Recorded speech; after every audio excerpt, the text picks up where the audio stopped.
वास्तव में साल की कुछ अवधि ऐसी होती है जिनमें हम दुनिया के कामों को थोड़ा पीछे रखकर भक्ति, ध्यान, दान और आत्मनिरीक्षण की ओर ध्यान केंद्रित करते हैं। ऐसी ही एक महत्वपूर्ण अवधि है खरमास, जिसका नाम सुनते ही लोग पूछते हैं, ये कब आता है, किस वजह से मनाया जाता है, आखिर क्यों शुभ काम इस दौरान टाल दिए जाते हैं। तो आइए इसका कारण और पौराणिक कथा को आज विस्तार से समझते हैं। आज से खरमास की शुरुआत हो गई है। ज्योतिष के अनुसार हर वर्ष 2 बार सूर्यदेव जब बृहस्पति गुरु के राशि क्षेत्रों धनु और मीन में प्रवेश करते हैं तब एक खास स्थिति बनती है। इसे पौराणिक रूप से एक ऐसा समय माना जाता है जब सूर्य ग्रह और गुरु बृहस्पति की ऊर्जा संयमित या फिर कमजोर हो जाती है। ऐसे में सूर्यदेव की तेजस्विता थोड़ी कम होती है और गुरु ग्रह का शुभ प्रभाव भी सीधे रूप से नहीं दिखता। ऐसा माना जाता है कि जब ये दोनों शक्तियां अंशतः संयमित हो जाती है, इसीलिए इस महीने में विवाह, गृह प्रवेश, मुंडन या फिर कोई भी अन्य मांगलिक काम करने से बचना चाहिए। इसको लेकर एक पौराणिक कहानी भी प्रचलित है जो ये स्पष्ट करती है कि खरमास नाम आया क्यों।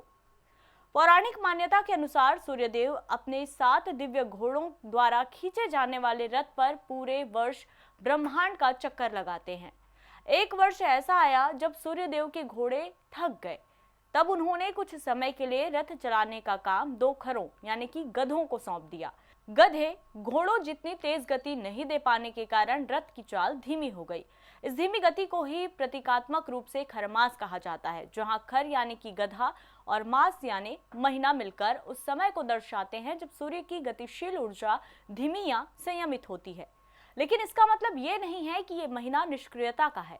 खरमास एक ऐसा समय है जो आध्यात्मिक और धार्मिक गतिविधियों के लिए अत्यंत शुभ माना जाता है। इस महीने में भगवान विष्णु और गुरु बृहस्पति की पूजा विशेष फलदायी होती है। ज्योतिष शास्त्र के अनुसार जब सूर्य और गुरु अपनी अपनी राशि में प्रवेश करते हैं तब ये ग्रह एक दूसरे के शुभ प्रभाव को थोड़ा कम कर देते हैं। इसे गुरुवादित्य योग भी कहा जाता है। अब सवाल उठता है कि इस समय क्या करना चाहिए ताकि ग्रहों के अशुभ प्रभाव कम हो और जीवन में सुख समृद्धि बनी रहे। तो इसका सबसे सरल उपाय है दान और पुण्य करना। पुराणों के अनुसार खरमास में किए गए दान का फल 2 गुना मिलता है।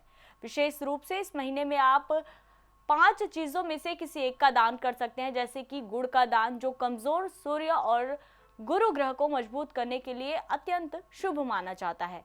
तिल का दान, काले, सफेद या लाल तिल का दान शुभ माना जाता है। सूर्य और गुरु के अशुभ प्रभाव को कम करने के लिए आप गर्म कपड़े या फिर कंबल का भी दान कर सकते हैं, जो जरूरतमंदों के लिए राहत भी है। चंद्रमा और सूर्य से जुड़े अशुभ प्रभाव को कम करने के लिए नमक का दान किया जा सकता है। रुई या रुई से बनी वस्तुएं जैसे पूजा की बत्तियां किसी मंदिर या धार्मिक स्थान पर दान करना लाभकारी होता है।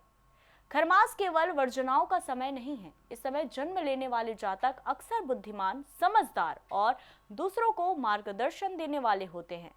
ये महीना आत्मचिंतन, आध्यात्मिक उन्नति और जरूरतमंदों की मदद का अवसर भी है। तो इस खरमास जब आप अपने घर में भगवान की पूजा करें, दान पुण्य करें या अपने भीतर आत्मचिंतन करें, तो आप न केवल अपनी कुंडली के कमजोर ग्रहों के प्रभाव को कम करेंगे, बल्कि अपनी किस्मत और समृद्धि को भी प्रज्वलित करेंगे। याद रखिए, खरमास का महीना वर्जनाओं का नहीं बल्कि आध्यात्मिक जागरूकता और पुण्य करने का पवित्र समय है।